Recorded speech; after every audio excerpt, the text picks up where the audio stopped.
সব তো আল্লাহ নিঃস্ব করে দিয়ে গেছে। আজকে ৩২ বছরে যা কামাইছিলাম সব শেষ হয়ে গেছে।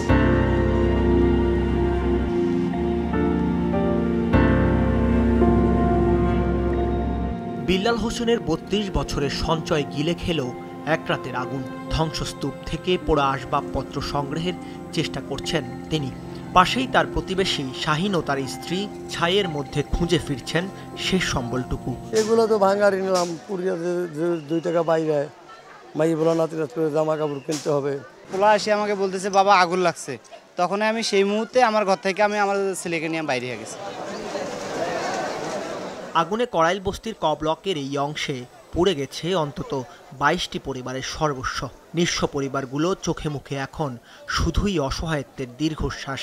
একটা মাল যদি কোন বলে যে একটা ফিরা লুঙ্গি আর একটা শার্ট বেঁধে গাছ ফেলাবো, এরকম আমাদের কয়েক বছর পর পর হই।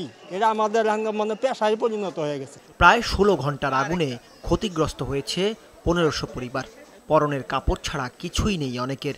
সব হারানো মানুষগুলো আশ্রয় হয়েছে খোলা আকাশের নিচে।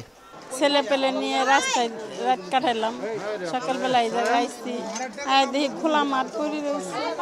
এই রাত্রে অনেক কি করবো, ছাদ নাই, পিছনে উপরে পর্যটনে ছাগল লাগবো।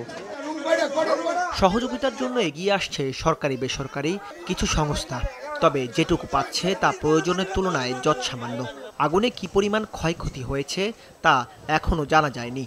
ক্ষতিগ্রস্তদের তালিকা করে দ্রুত সহযোগিতা করা হবে বলে জানিয়েছে দুর্যোগ ব্যবস্থাপনা অধিদপ্তর। যে পরিমাণ ক্ষতিগ্রস্ত হবে আমরা সকলকেই খাবার দেব। আমরা একটা দিয়ে শুকনা খাবার ৮টা আইটেম থাকে, চাল ডাল তেল চিনি, যাতে একটা পরিবার অন্তত ১ সপ্তাহ বা তার বেশি সময় করতে পারে। কড়াইল বস্তিতে ভয়াবহ অগ্নিকাণ্ডে গভীর উদ্বেগ প্রকাশ করে ক্ষতিগ্রস্ত পরিবারের প্রতি সমবেদনা জানিয়েছেন প্রধান উপদেষ্টা অধ্যাপক মোহাম্মদ ইউনূস। গত মধ্যরাতে এক বার্তায় প্রধান উপদেষ্টা বলেন, ক্ষতিগ্রস্তদের পুনর্বাসনের জন্য সরকার প্রয়োজনীয় সব সহায়তা নিশ্চিত করবে। চলতি বছরের ২১ ফেব্রুয়ারি মধ্যরাতে ওই বস্তিতে লাগা আগুনে পুড়ে যায় অন্তত ডজন খানেক ঘর। এর আগে গেল বছর মার্চ ও ডিসেম্বরেও আগুন লাগে কড়াইল বস্তিতে। কড়াইলের লেলিহান আগুন মানুষগুলোর লড়াই, পরিশ্রম, স্বপ্ন আর সঞ্চয়কে পুড়ে ছাই করে দিয়েছে এক রাতে। এখন এখানে শুধুই হাহাকার। বছর বছর আগুনে পুড়ে সর্বস্ব হারানো এই মানুষগুলো ঘুরে দাঁড়ানোর লড়াই করতে করতে অনেকটাই ক্লান্ত। এখন তাদের একটাই চাওয়া, একটি স্থায়ী পুনর্বাসনের ব্যবস্থা। দাউদ হাসান, মাছরাঙা সংবাদ, ঢাকা।